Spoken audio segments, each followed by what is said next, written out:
Hey, folks, and welcome to the Political Matrix News. I'm Scott Miller, and this is my buddy and longtime business partner, Greg Fink. We are the campaign, the consulting part of the Political Matrix News. We've been involved in running political campaigns for Yes, 30 we years have. apiece. I mean, we both Long started in the late 90s. But yeah, and I mean, it's been fun, and we've seen a lot of behind the scene details, and it's a mess. It's It's a amazing what you complete see mess. backstage. I mean, Yeah. In fact, what and we I'll tell start you, out with is Joe Scarborough, which is actually one of my first campaigns I was a volunteer on and everything. And he's now this big talk show guy. I'm sure a lot of people don't realize that he was originally a congressman from the 1st Congressional District in Florida, Right, in Pensacola. in Pensacola itself. Home base for where we started here. And Mhm. actually, his brother was a founding board member of our polling firm, the Listener Group. And so he actually designed our logo along with a former advertising guy named Cooper I was Yates. going to say, I thought And Cooper so it's did that. Cooper and George that worked on it both at the same time. I'm But sure. Cooper was the lead and everything. Well, But I mean, George Scarborough was Joe's brother. I don't know if Cooper ever won a Clio award, but he should have. That man was Yeah, he should very have. Yeah, talented. he's a great advertising executive Yeah. and a great advertising genius. But yeah, so we've known Joe Scarborough for a long time, and I was very proud of him. I saw the Morning Joe this last week, and we missed it during the last podcast. I think it might have happened right after our podcast. But Yes. he was actually pressuring the mayor of Chicago, who was against Trump bringing in any type of military or uniformed police to add to their police force, because he Hmm. kept on talking about all these wonderful social programs that will make the area safer.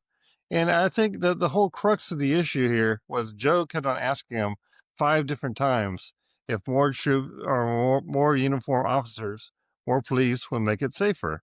And he just kept on deterring to the Deflecting. deflecting, and then he went ahead and sidesteps and just talked about these social programs. But I don't think he realized if you had a safer community, you might not need all the social programs.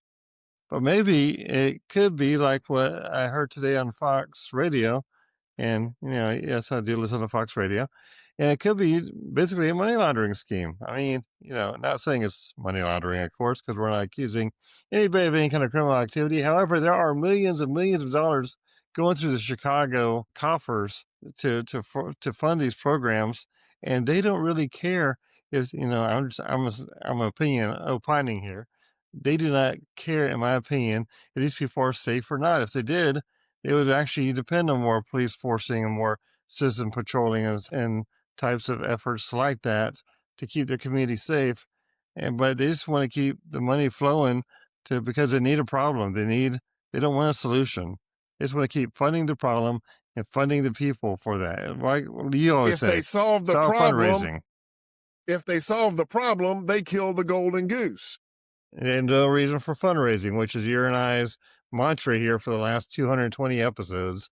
I think we've almost said in every single episode, it's all about the money and it's all about fundraising.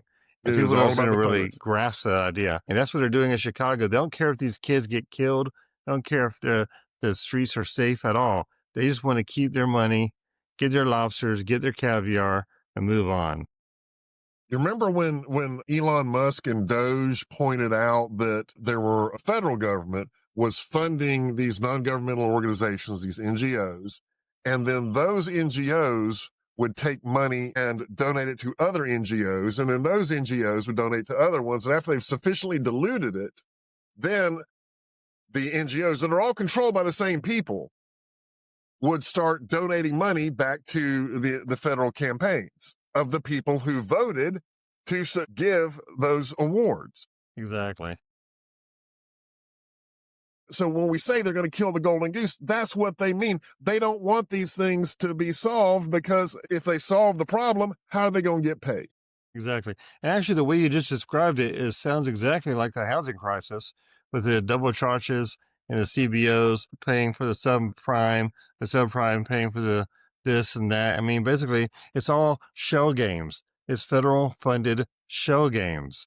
Indeed And it it is. is nothing, it will do nothing but create a collapse of whatever is around. And this situation here Well, is a collapse of safety.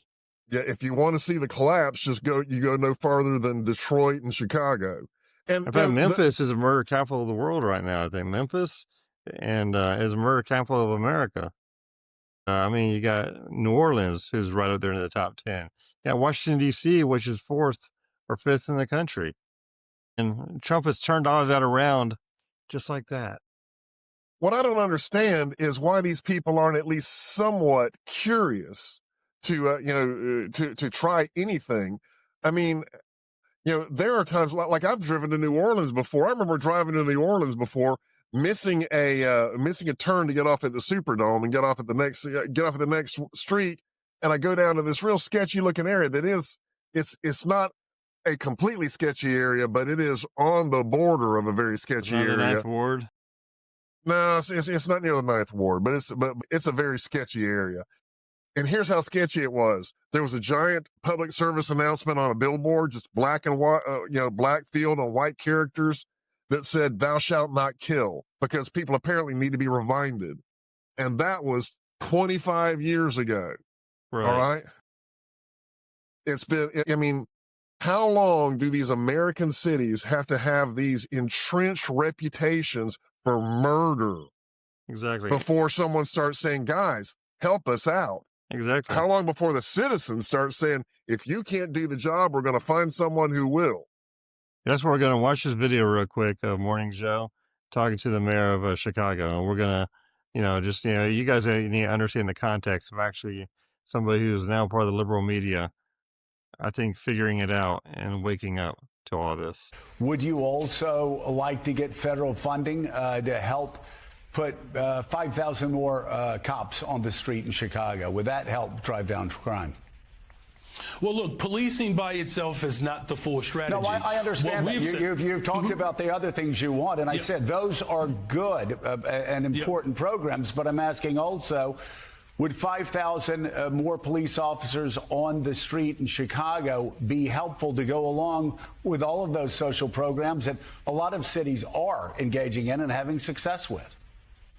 Well, look, here's the best way I can put it, Joe, is that in the 90s when I was in high school, we had 3,000 more police officers and we had 900 people being murdered every single year in Chicago. It's just not policing alone. Of course, we want more detectives. I know it's not policing alone, but I know it's not policing alone. You've told me everything else you want. I'm curious, and this does come down to an ideological difference between people. Do you believe that the streets of Chicago would be safer if there were more uniformed police officers on the streets of Chicago? I believe the city of Chicago and cities across America would be safer if we actually had, affordable housing. Look, okay, I'm not saying that that's not the question I asked. My question is, and I just need a yes or a no, do you believe the streets of Chicago would be safer if you got all of those other extraordinary programs put back into place, which do have a history of being successful, if that's complemented by having 5,000 more cops on the streets of Chicago?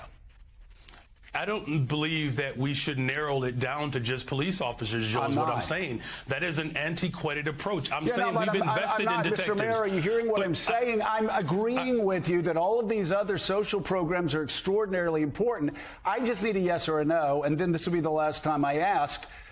If you get all of those other social programs that 800 million that New York City does, Los Angeles, other people do with great success, would an additional 5,000 cops on the streets in Chicago help complement those programs to make Chicago safer? Look, we are working hard to make sure that our police department is fully supported. I don't believe that just simply putting out an arbitrary number around police officers is the answer. What I'm saying is policing and affordable housing. It's policing and mental and behavioral health care services. It's policing and youth employment. It's a full package. Of course, we want to make sure that our police department is fully supported. That's why I've invested in our Detectives Bureau, because what we have seen in the city of Chicago, when we solve crime, it acts and serves as a deterrent. It's policing and all of the other efforts that we're doing. Here's the last thing that I'll say to that. The federal government could work stronger to coordinate with my police department to get guns off the streets of Chicago. We've seen these coordination efforts work. Just a couple of weeks ago, the ATF working with my police department, we removed over 150 guns off the streets of Chicago that were trafficked in through Mississippi and Indiana. No one is saying that police officers don't play an incredible role in driving safety. They play an absolute pivotal role in that. Yeah. All the great Republican Revolution that was swept in with Newt Gingrich. That was Joe. There were numerous times that Newt Gingrich was giving a statement or something like that, or doing some sort of press thing, standing right behind him, Joe Scarborough. What happened? Say it ain't so, Joe. You know. But hey, he did a great job with the interview and everything, and he is correct. I mean, you really have to look at how all these social programs will help, and basically putting uniform officers, putting more police officers is not taking away from that. I mean, it's actually adding to it, enhance it and make it better. I mean, people don't realize. I mean, people do realize that's actually part of the frustration is that to keep these communities safe, you need everybody to buy in. You can't just have this here one project here or this one other project there and just only use 2 or 3 bullets in a 7-bullet chamber. Not to bring up a gun metaphor here, but the whole idea here is there's no silver bullet to fix a community. It takes, the community, it takes a lot of work. It takes, police action, it takes community action. It takes involvement, love. It also takes a changing of the culture, a culture where you have respect, like we talked about in the last show, and where mothers and fathers are respected by their children and they respect each other without all the domestic abuse and without all the violence and all the drug addiction and everything else. I mean, we need a, soul cleansing in this country and everything else, which I have no idea when this is going to happen. I mean, we had the Promise Keepers, we had Billy Graham, we got a lot of different things going on in the past, but whatever it was, it never stuck. And so, I mean, whatever it needs to do is stick, and we got to get this fixed because, I mean, what Trump is doing in D.C. is great, but is it going to stick after he leaves? Well, all these extra social programs, especially the way any social board that has anything to do with regulating the money for kids is almost certainly corrupt. I mean, remember all the times that we've seen those boards established around here. Yes, and you just watch these guys handing out, checks to their friends like there's a prize for doing it. Oh, wait, there is a prize, and apparently it's a monetary prize. Yes, it is. And the prize is basically whatever you're going to cash in with. I mean, they're trying to do this here healthcare program in Escambia County. And, basically they're funding it to around $300 million a year for an extra sales tax to fund healthcare for indigent people, which only 630 people at that time in history would be qualified for. And there's no brick and mortar. There's no building. There's no doctors being paid. It was basically a very well-funded referral program, a medical referral program, very well-funded by taxpayers. It was very, very, very good at excluding people, figuring out you don't qualify because of this. You don't qualify because of this. And that was the majority of what they actually did in that place, or were going to do in that place. Yeah, I mean, and we actually led a petition drive against it, and we stopped it. We got, actually at that time, I think it was 2007, and it was the highest turnout of a special election in Escambia County history, and that was a very red time at the time, very Republican time. They spent like $300,000 or something stupid they spent on that campaign. $600,000. We spent $5,000. We spent $5,000, and we got 68% of the vote for $5,000. But we had the right messaging, and we also had a lot of earned media. A radio station, one of the radio stations was allowing us to go on there and talk about it on a debate show and everything. And it frustrated them greatly the way we kept talking, but it was just the truth. I mean, basically, if you had Medicaid, you wouldn't qualify for it. If you had Medicare, you wouldn't qualify. If you had VA or a vet, you wouldn't qualify. You had to have an address, so the homeless wouldn't qualify. And so, I mean, it's at any given time in a town of, just in the city I think it was 90,000 people, Actually, 56,000 people. 56,000 people. Yeah, or a city of Pensacola, Florida.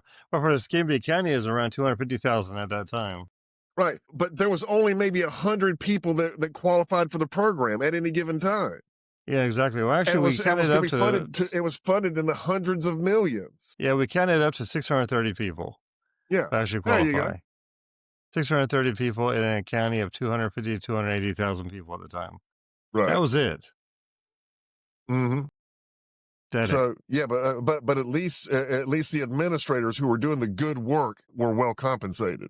Well, they would have been if it would have passed. Right.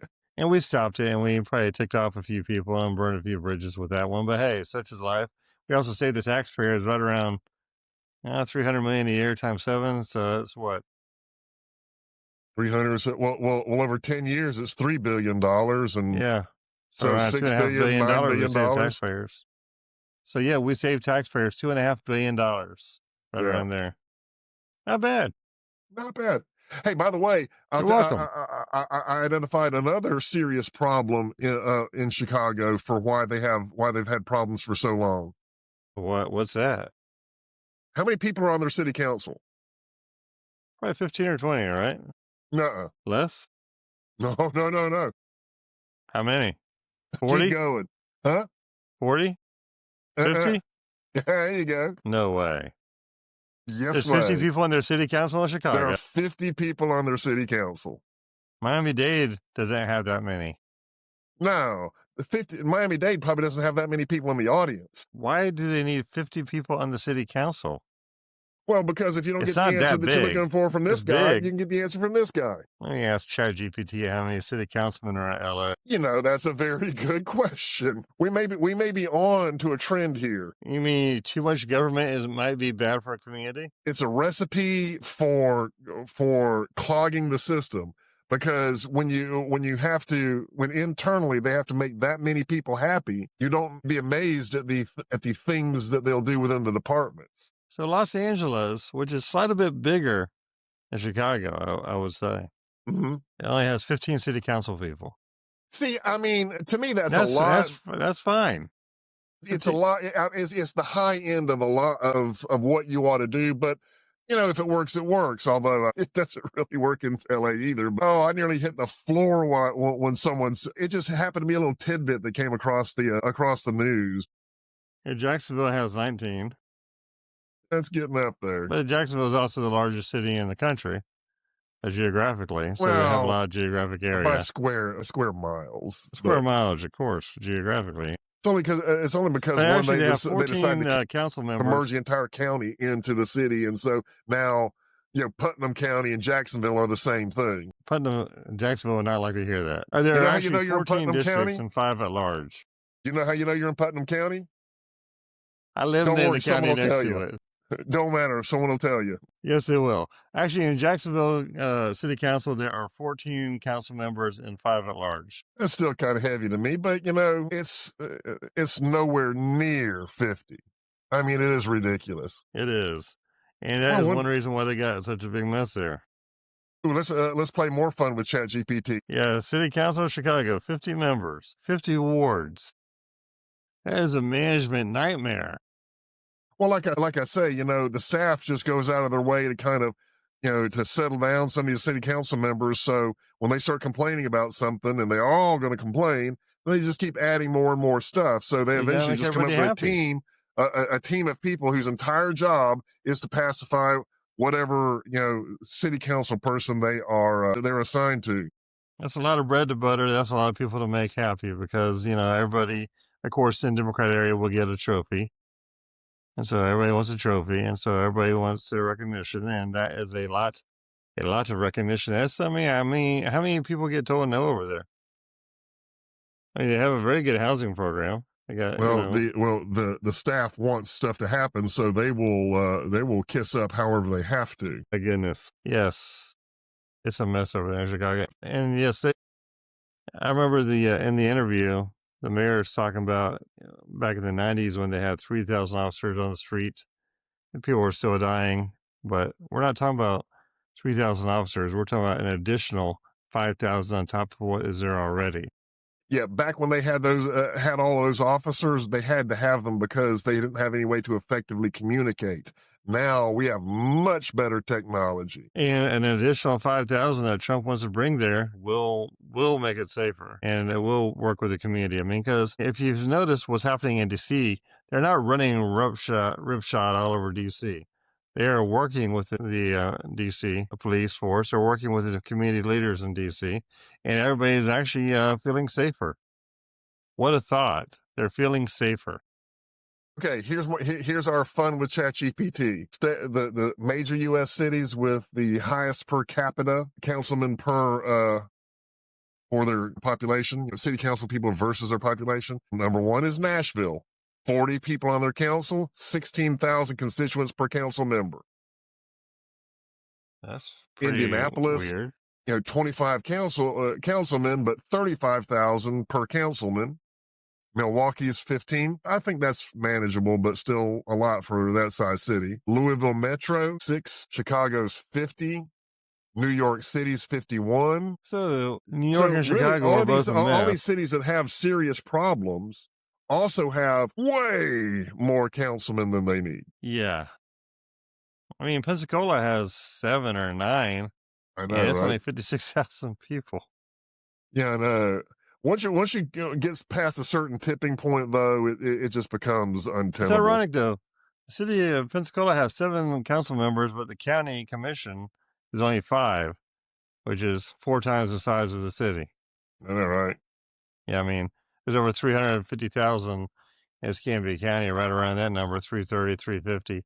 They got 5 council members, district members, whatever you want to call them, in whatever state you're in, I guess. Florida's county commissioners. Aldermen, county commissioners, whatever. I mean, everyone's got different names for them.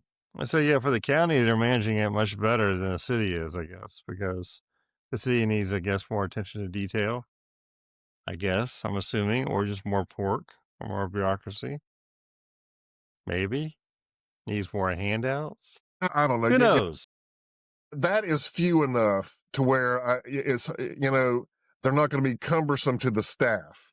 There are actually staff people out there that want to do their job, want to fix things and do whatever. But when they spend their entire day running in circles because some elderly Karen called the councilman and now they have to find out immediately why the dog's barking, that's or whatever. Or the train is making noise. I always loved it for the city council meetings or county commission meetings when they would always complain about the train. They wanted the train to stop. Get stop rid of making noises. Yeah, get rid of that train. Why do we need trains? Why do we need trains, actually? Why do we What's need the purpose of a train? There's no reason for an economy. It's just, and I guarantee you that I'm going to pass an ordinance that will hold the realtor that that hid the fact that there was a train next to your house accountable. Well, they should replace the train with a stork. The stork delivers babies. It delivers milk. It delivers bread. It delivers all the cereal. Yeah, whatever. It does everything. Yeah, Magic bird. That'll replace the train. Gosh, myopic people frustrate the hell out of us. That's our back end side of what we see in a lot of campaigns. We see people who want to run for office who don't want to do their job to run for office.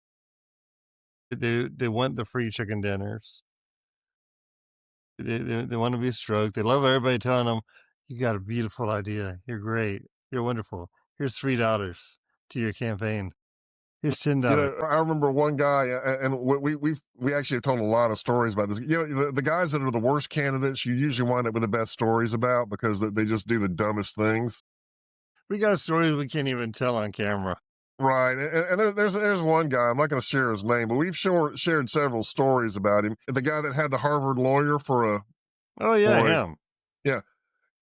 Multi-millionaire. I mean, he just absolutely wanted to run this entire campaign by committee, that they were going to... He had in his mind that they were going to have volunteers everywhere, and he was just going to go staff this out and staff that out, and it was all just going to happen because he was a great executive. And he wasn't even a good executive. He was a retired bureaucrat is what he was. Exactly. And who had a delusion that he was a good executive. Well, I mean, being a good bureaucrat, he is always being elevated through the bureaucratic process of government employees and everything, which there are a lot of government good employees. There's also a lot of them who are just really good at getting promoted. Most of the good government employees that I know were something else at another time. Exactly.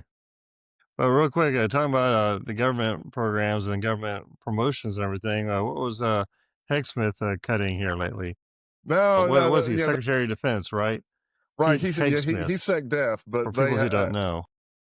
right. But he had a so in the military, a fairly recent addition of the military is a thing called the Command Assessment Program. Right. It's a promotional board that that factors in psychological evaluations and potential biases into leadership. And while that sounds good, the problem with it is that, and this is by design, they deliberately are creating this something that has non-quantifiable metrics. More qualitative, yeah. So you can say, we don't like his psychological assessment, and frankly, far more common, he's not really following the inclusion that we're hoping for. Severely affect your career, regardless of how good of a soldier you are. Exactly. I was in the Air Force for almost 3 years, and not very long, but I grew up in a very military family. My uncle was a TI, my dad was CIA, and Well, you had an you had a agent. medical issue that I had a forced you medical to do issue. that. That's the only reason why I left. I love the military, actually. But when I saw people get promoted, it was based off your skills and your assessment and your accountability, and maybe a little bit of knowledge about your MOS, which is your job. Like nurses would know about nursing, and mechanics would know about mechanicking, and so on and so forth. Snipers would know about sniping. I Yeah. mean, the whole idea is, I mean, we always used to have fun sending the new guys out to go snipe hunting, and kind of like kind of like the Andy Griffith show. Like, we're gonna go snipe hunting, go kill some snipers. But there were no snipers. There were no snipes to hunt. But the funniest thing was whenever we'd always tell a guy to go look for a tool that never existed. And this one guy looked around, we had him busy for 3 weeks. Looking for wire stretchers and things like that? Because I was an aircraft mechanic. I worked on F-15 engines. So I worked on the F-15 Eagle. And we were doing Pratt Whitney engines and everything. So we'd send them out looking for these here, wire stretchers and these wrench adjusters and stuff like that. We just make up different random names. It was my job. I mean, they called it hazing. I didn't call it hazing. I just called it, breaking everybody in to knowing exactly what the tools are, which you should have known already by going to tech school of what all the tools are to work on a very expensive engine like that. That's worth a few $1,000,000. You should have already known that before you got to your base. And it's my job to educate them on what they didn't know. And so, I mean, that's how you got promoted, by actually having knowledge. This whole psychological thing. Now, granted, we didn't like any crazy employers or crazy bosses or supervisors, but you know what? They all are every now and then. When you're in the military, it's a very stressful environment, and it sometimes breaks people to the edge. But the whole idea of being in the military is coming back from that and containing yourself and doing a really good job at working with everybody. I mean, nobody's going to be stress free. And if they're trying to find the perfect DEI Ken doll or GI Joe for their military apparatus or their person they're trying to put out there, they're not going to find it through all these psychological assessments. Not granted, you don't want anybody who's like punching, other workers. You don't want anybody who's violent or doing drugs or nothing like that. But that's stuff that you're going to probably figure out before you even get promoted. You'll have letters of reprimand and letters of counseling. You'll never even get to that point. I was going to say, all that psychological stuff is going to show up in your jacket anyway. Exactly. And by the way, if you are a commander that is consistently promoting bad people, then it's going to affect your ability to get promoted as a commander. Because once you start becoming a senior command, then they start looking at the effectiveness of your command. I mean, if everybody's gonna be like Klinger or Section 8 driven, it's gonna pop up before you even get to the spot of being promoted. I mean, come on. I mean, it's just another hurdle to hurt the wonderful enlisted and officers that are serving our country, who are doing their best to put their lives on the line every single day, no matter what job they're doing, to keep us free. And all this bureaucratic crap in the middle of it, trying to Make every square object go into a round hole is not going to work. It's stupid. Craziness. And it's great to get rid of that kind of program. I mean, it needs to go back to your skills, your assessments, your aptitude, your ability. Well, all I can say is that any program of any kind that, that maybe a better way to say this is that my first position when I hear about a program that involves protecting the kids or protecting, the downtrodden or protecting anyone, I'm immediately skeptical of these kind of programs because they're almost always nothing more than either, in this case, a chance to promote DEI, but in civilian settings, they're usually an opportunity to promote some sort of corruption. Corruption? What do you mean? Exactly. There's corruption in every single part of this economy, whether it's government, nonprofit, churches, politics, even your subways and your Walmarts and everything else. I mean, the whole idea here is that people just, are out to screw people over, and that's part of the whole culture cleaning up thing that's got to stop. Well, yeah, the bottom line to me is, all right, viewer, have you ever witnessed some sort of, just sketchy thing happening at a place that you've worked or a place that you've seen someone work? I don't have to wait for an answer because I know that you have. Everyone has. Why do you think that it's not happening on a much larger scale in other areas of the government? Exactly. It absolutely is. It's kind of like we talked about, we do a lot of direct mail, by the way. And our company is a political matrix. If you want to hire us or whatever, we're always up for hire. And so we've mailed out millions of pieces of mail over the years. But we also know that there's mailmen who dump the mail in the dumpsters because they get this here little envelope here that has like a whole bunch of Benjamins, or maybe they're cheap grants in it, but most of them are Benjamins. Or Jacksons or whatever denomination you want to use, but they dump the mail in a dumpster, and you'll find a dumpster with 2,000 or 3,000 pieces of mail, and the opponent, wins and your guy loses because nobody ever got the mail. And it's not because it wasn't sent, it's because it was dumped and trashed. And this happens a lot. And not just in Northwest Florida, where we predominantly have worked for the last 25, 30 years, but throughout all of Florida. And I've talked to people in several other states, and it's happening to them. They all think it only happens to them. I'm like, no, it's a regular thing, guys. This is what, and mailmen don't get paid like everybody thinks they do. And it's real easy to follow a mailman to a gas station. Then you give them an envelope. You say, see this card? Make sure they all go trash and bye-bye. And they do. And they will. And it's very corrupt. Although to be fair, they don't just follow them and do that. They follow them to meet them, and then because you never know when someone's going to be, my God, honest and turn you in. What? I would venture to say that a fair number of those guys actually solicit it.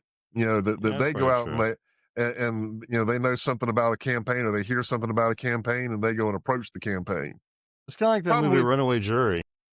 Probably because they wanted that guy to win anyway, but they're happy to get paid to help him win. Yeah, it's kind of like, remember that movie Runaway Jury with Gene Hackman? Yes. And they basically do all this research on all the people who can influence it, and they probably do research on the postal workers and everything else, which is a possibility. I mean, whenever you have that kind of money you're playing with, you have that kind of money to do that kind of research. And so it's if a lot you're easier. willing to buy off mailmen. Yeah, right. But yeah, that's the fun stuff. Campaigns. That's the stuff that keeps you awake all night on a campaign and wondering, how's it going to work? Like, we had these special elections over here in Orange County here yesterday, and Democrats made a surging effort, and they won. But surprisingly, they're both Democrat seats. There are spots that were gerrymandered and drawn for the Democrats, and so they're like, "Oh, the Democrats are coming back. They got 73%, and they got 72%. I'm like, yes, and they would have gotten 73% or 72%, no matter who they're running against. It was written that way. Mm-hmm. Well, it's very simple. Let's say that you have a district with 100 people, or that you got 4 districts. Each district has, or three districts. I'm sorry. You have 3 districts. Each one has, no, we can do it 4. We can do it 4.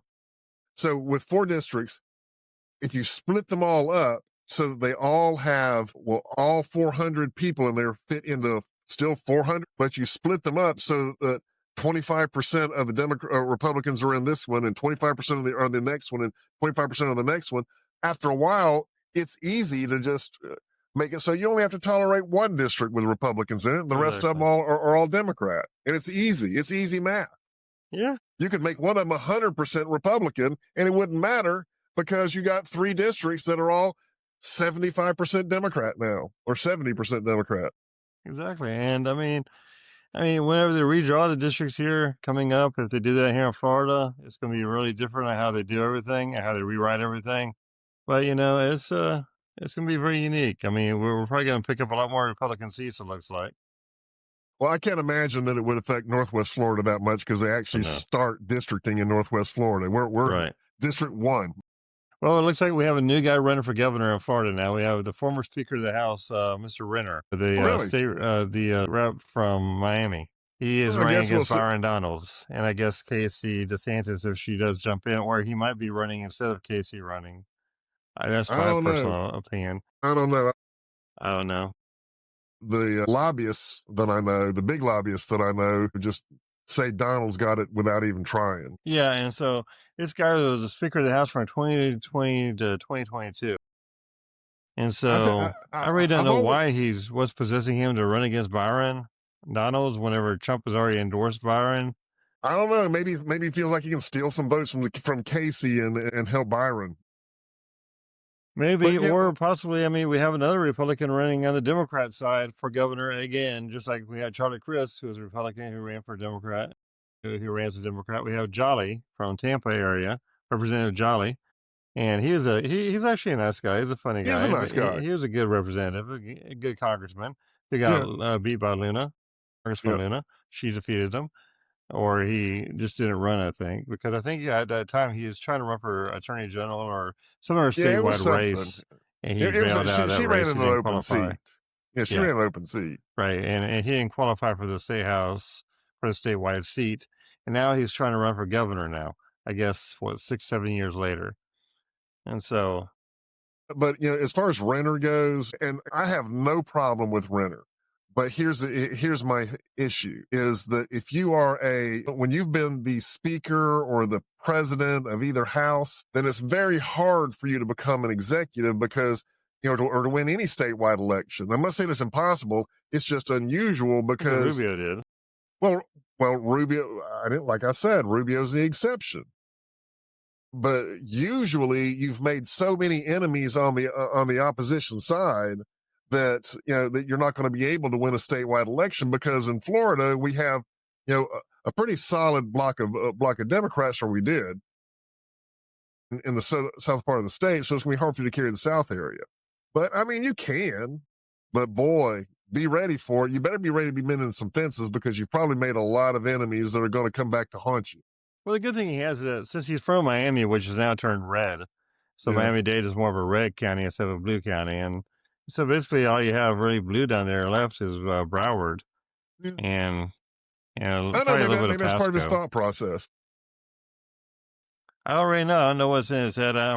He said he had talked to Byron Donalds before he ran and told him he was going to run, and then he did. So I already know exactly what the conversation was between those and Florida Politics and a few other online publications here. And so, but the water's warm. Get on in. Yeah, it's still early out. See what happens. Yeah, there's a lot of people that have been just, that they've said, why is anyone else even running? Right, Gruters was going to run for CFO. Yeah, now he's an RNC chair, which is interesting and fun. But he's a good fundraiser, though. I just said, it's like Hillary. When Hillary first was running for president, it was like, Republicans might as well stay home now. No. And you know what? I do believe if Trump hadn't been the nominee, that Hillary would have won. She would have, it took a Trump to win that seat, take that seat away from her. Yeah. And so, it's going to be an interesting time here in Florida. The election cycle is weird. We got up there in New York, Mayor Adams is getting a really good resurgence and soaking up all the oxygen against Mandani. And so I think there in New York, he actually might pull it out as the first independent to win the mayor's race in the city of New York. Well, that's an interesting thing. That's way up in New York. But let's talk about some Florida politics now. So today, DeSantis, and this is more DeSantis trying to be President Trump, and he's set up his Maha campaign or committee down here. Make America healthy again. I guess it's make Florida healthy, but Mafa doesn't quite ring. Mafa doesn't ring that quite as well. Mufasa. All right, but he's having the Florida Surgeon General lead this charge to, or at least make the announcement to say that vaccines are no longer required. There aren't going to be any more vaccine requirements of any kind in Florida. Really? So, I mean, that includes things like, let me get down here to the right thing. I mean, any of them. Measles, mumps, chicken pox. Chicken pox, whatever. This is where I disagree with you on that. They actually had a list. Where was that list? I mean, schools are germ zones, man. So I remember getting my booster shots when I was 6, 7, 8, 9, 10, 11. And again, it might be why I'm a little weird now. Who knows? But I don't think it affected me any. Well, you don't know. And actually, the problem is that we've been taking all these things at face value for so long. But I mean, they're talking about diphtheria, polio, measles, mumps, rubella. The polio shot? The polio shot, you need to look into the history of the polio shot because it's not as cut and dried as people have said it is. And there's a pretty solid case that the polio vaccine did nothing to affect the polio epidemic at the time because the thing that was an epidemic was not the type of polio that it treated. And that was really herd immunity that pretty quickly brought it under control. Well, somebody got really rich off of that. Oh, yes, they did. And you know what? You can say that about just about every single vaccine out there. I'm not going to say that no vaccines work, but the reason people need to take a breath, in my mind, is because he's not prohibiting any vaccines, although I'll guarantee the media coverage is going to make it sound like DeSantis is banning vaccines when what he's really doing is just making them optional. Exactly. Well, making them optional, I mean, I guess the biggest question is that, who's going to pay for it if it's optional? Because a lot of times the lower income people were having it paid for by the government because it's mandated. And so now if it's optional, is the government still going to pay for low income people if they want to have a shot? Well, I don't know. I don't know what the case is going to be in that, but I'd be surprised if they stopped it. I mean, there's all sorts of vaccines that I could go get right now at the health department. Right. I mean, that are not required vaccines and are available for free at the health department. So it'll be interesting to see how each different school, because I mean, I guess this mainly affects the school districts more than it affects anything else. I mean, other people get vaccinated for other certain reasons, for jobs or whatever, but primarily it's students that are going into school. And I remember getting my booster shot when I was in first grade and all the way through 12th grade. And you had to have your rubella shot and your chicken pox and all this stuff done every year. And so how is each school are they going to listen to the governor? Or are they going to try to make their own rules to mandate things? Or are they going to violate his mandates? Or how's it going to work? Private schools may have the authority to do that without the governor, but public schools don't. Okay. I mean, I think the management is more or less why I'm curious about how it's going to be handled. I don't know. I'm sure that we're probably looking at 6 more months worth of court cases that challenging his ability to do it. And then we'll see how many sicknesses occur, that we can statistically track compared to before, whenever they were not being mandated. And so, right. I mean, it's going to be a very good litmus test on seeing how it works and how much healthier it's going to make it, or even if they even had any effect whatsoever. Well, all I got to say is the same thing I said during COVID. If your vaccine is so strong, why do you care if I got a vaccination? Well, that's what ivermectin is for. Well, whatever. I mean, the bottom line is I'm in charge of managing my own health Exactly. care. You have your All own right. autonomy. And everyone else should be too. That's the whole point here. It has nothing to do with whether or not these vaccines are effective or not. It has everything to do with whether or not you have the ability to compel me to behave a certain way. And in this case, I don't believe you do. Right. I agree. I agree with that part. And I just, I'm more or less curious about if it's how it's being done, because it's a lot of things with DeSantis and Trump the same way. A lot of their choices are good, but how they do them is kind of rough around the edges every now and then. Like the whole Well, alligator Alcatraz and then the other.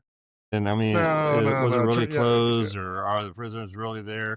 Was anybody really sick or not? And if they were being made sick intentionally, was that even ethical or not? Or is any of it true? I mean, the whole thing is that we've been told so many different things, and nobody really knows unless they actually go there. And then they're building a new prison up here in Baker County, or they're not building it, but they're renovating it. But I mean, I'm a little confused on why they spent $275 million on alligator Alcatraz when it was only open for a few months. That's a lot of money. well, I mean, it sounds like a lot of money, and I guess it kind of is a lot of money, but it pales in comparison to the money that they wasted on the last 10 days of the Biden administration. Yeah, it's almost $1 billion. Yeah, I mean, so what? At the end of the day, but what Trump is doing, it is amusing to me that no one seems to understand this, or that people just seem to say they understand it, but they get smacked in the face by it. But a significant number of these things that Trump is doing, he's literally doing in order to make the mayor of Chicago side with criminals and say, "Oh no, I don't want to diminish That's the crime." point. Or the Democrats to say, "No, we want to keep these criminal aliens here." That's actually a big question I heard today, is that how come he's not pressuring the dangerous cities that have Republican leadership, like Memphis has a lot of Republican leaders in Tennessee and everything. So why is he not pressuring those cities like he is the Democrat cities? And more or less, I think the answer is he's putting the Democrats on the defensive politically on purpose to make them side with the criminals. While he's actually, the Republicans are still taking support for the Republican cities that are high crime as well. They're taking the support. They're not fighting them on it. And Exactly. that's the difference. That is specifically the difference. The reason you don't hear about the Republicans is because they're not fighting. Yeah, exactly. And it's working. Mm-hmm. I mean, the show of force and everything else scares criminals. I mean, the whole idea, the whole concept that law enforcement absence would stop crime is ridiculous, because what stops crime is knowing there's a cop on every corner. Yeah. I Well, mean, people think a lot before they burn the house down or break into the house or shoot their neighbor. They know they're going to be caught within like 20 minutes, as opposed to be caught in 20 years exactly. or never. Never. Well, having armed patrols, out in the street kind of puts a dent in the drug business. Well, it really does. And if people can't get high on drugs or can't buy drugs, and if they can't, go driving around, so hammered that, they can barely, make a corner, then, crime has an amazing way of just working its way down. Yeah, actually, I just got an alert about DeSantis and I guess the alligator Alcatraz lost $216 million because they only got to actually use a small portion of what was allotted for it. So I guess the rest of the money might be going toward a new facility, which is probably the one over there in Baker County. And so, like you said, the government has ways of handling. As we said, it sounds like a lot of money to us, and it is, but for the government, it's a drop in the bucket, really. Yep.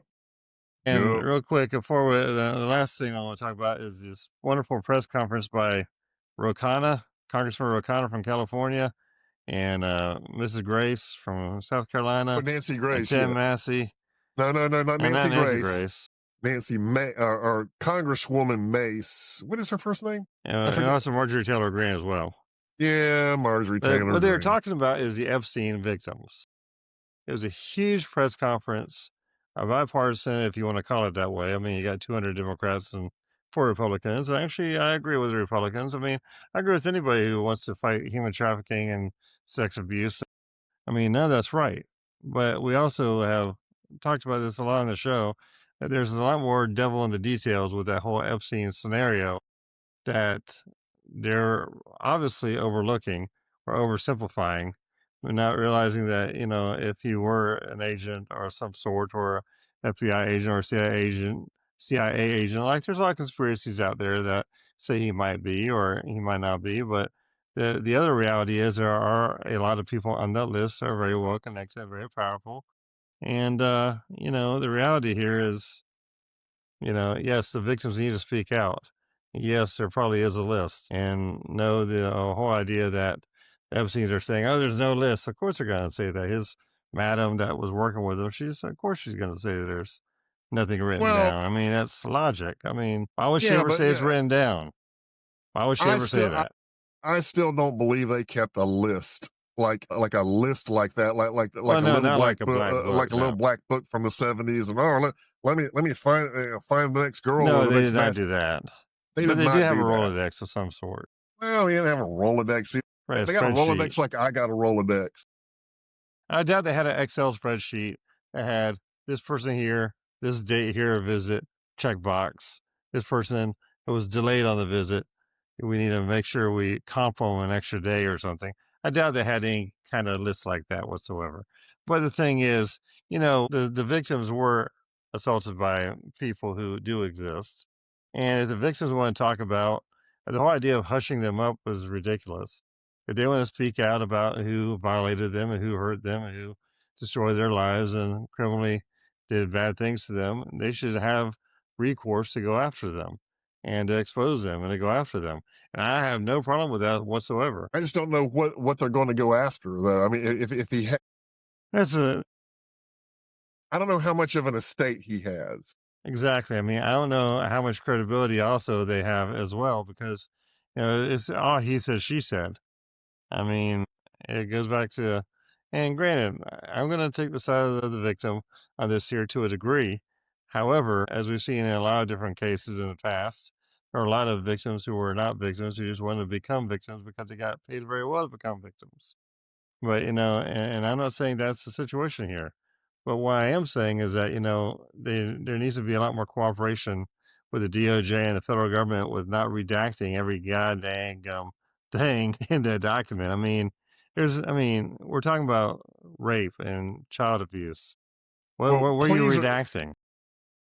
well, the names of the victims is what Okay, well, the victims are coming forward publicly in I his press understand that, conference. and that's the thing. That's what the conversation that the FBI is having right now with the victims. Do you want your name to be, to be released? And they got to do that on an individual basis. Well, how come the other person who is not the victim is also redacted? Well, I don't know. I don't know that that's the case. See, that's the thing, is that nobody knows if that's the case because nobody's releasing anything. That's kind of the whole point.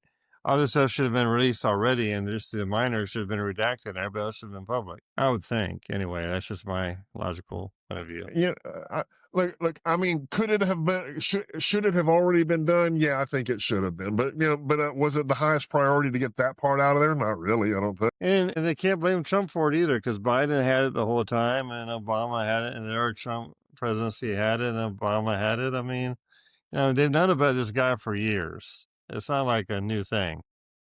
Obama and Biden had all of this information in their hands.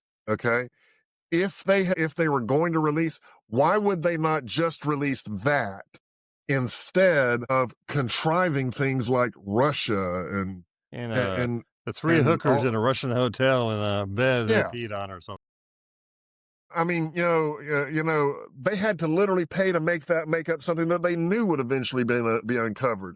If Donald Trump was in this Epstein thing, they could have just dropped that in a. Right. Yeah.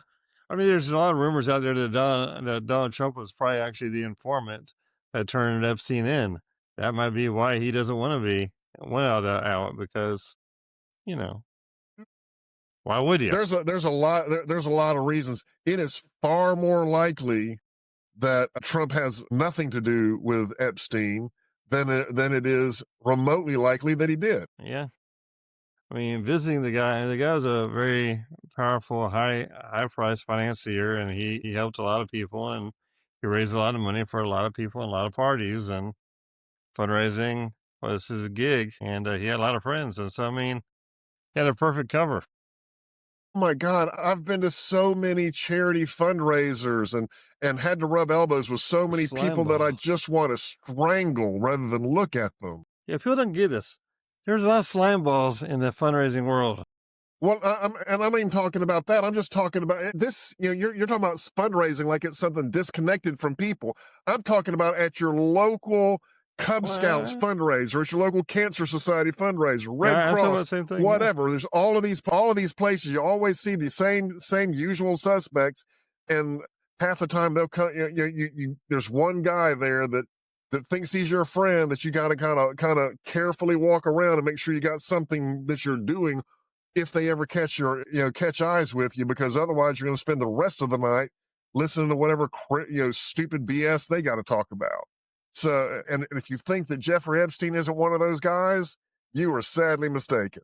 Exactly. And so, I mean, you know, there's so much more complexity to all this oversimplification of what they're trying to do. I mean, granted, the victims had a big press conference and they want to expose who hurt them, and that's fine. I got no problem with that whatsoever. I totally support that. Go for it. Expose them all. Show us the records. Show it to us. Get it out there. But at the same time, Pam Bondi's doing her best as the DOJ leader here, with the Attorney General's office here. I mean, she's doing her best to make sure everything is legally covered. You cannot just go out there on a hunch and just throw it out there. You just can't, you know, you have to do it right. You have to do these things, absolutely have to do these things right. You know, if the president wants to have the National Guard, you know, on the inauguration day or on the day that we're counting votes, then you absolutely want to keep him from doing that, because all he's really trying to do is take over the country, use the military to take over the country. Of course, when there's a giant riot, then it's his fault for not sending the National Guard and troops. Exactly. What the hell is he thinking? Yeah, go figure. Other people here who are upset about January 6th, raise your hand.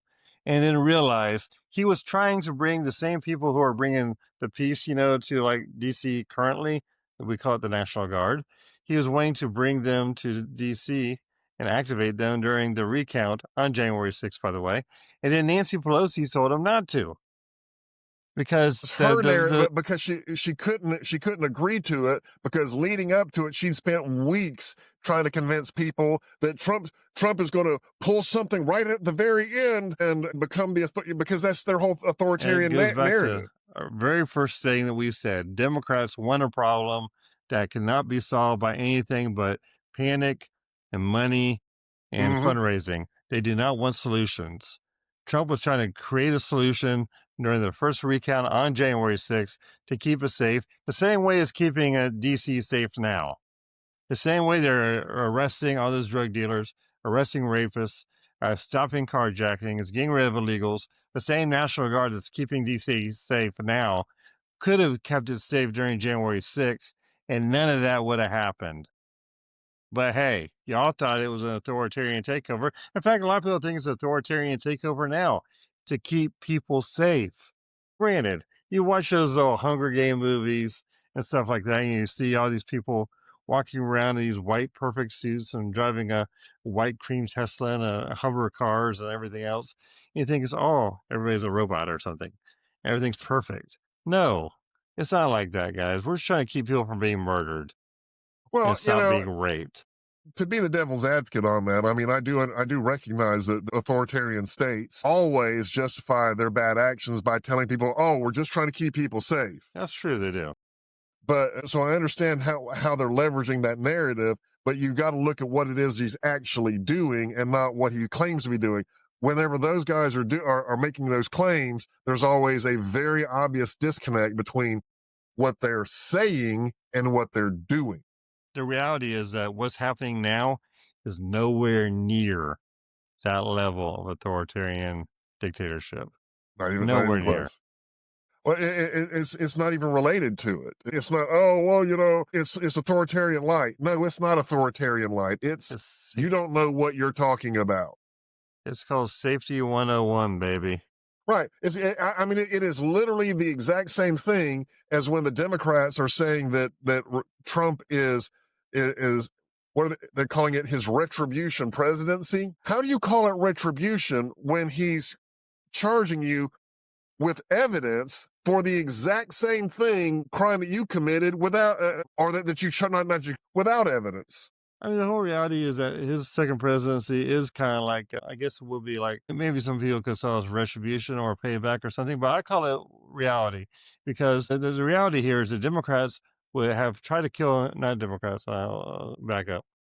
People have tried to kill him a few different times. The Democrats have tried to impeach him and put him in jail numerous times. And so, yes, he is acting like the president. It's his last day every day, because it could be his last day every day, because you have no idea who's going to arrest him or impeach him, or, just make sure he does not have a good next day. I mean, the reality here is that he's putting the people first. He's sacrificing everything, whether you like him or not.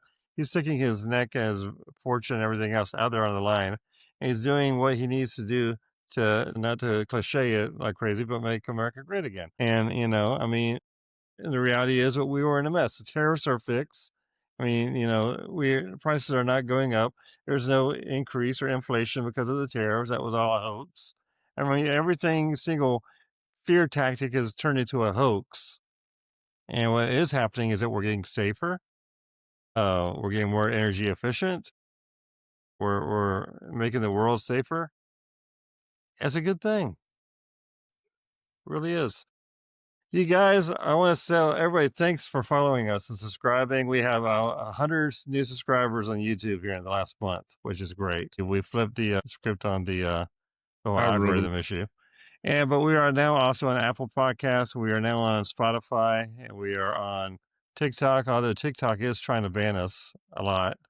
But we're still there, so overcome the banning, if you would, please. And we're also on Rumble now. So we had some Rumble at the very beginning of our time, but we're updating all the catalog here of all of our shows on Rumble. We'll be doing that over the next couple of weeks. And so we have lots of different places here to share and like us and have fun with us. Yeah, don't let that algorithm control what you can see. You go see what you want to see. Like and subscribe us every time you see a video. And don't forget X. You got a lot of followers on X. Sky here has almost 800 followers, and in a very short amount of time. And with this without any kind of monetary push or anything like that, this is all just organic, and that's what we're doing here. And so yeah, I mean, we appreciate you guys being a part of our family here. Amen. Amen. Y'all have a good week. You guys have a good week.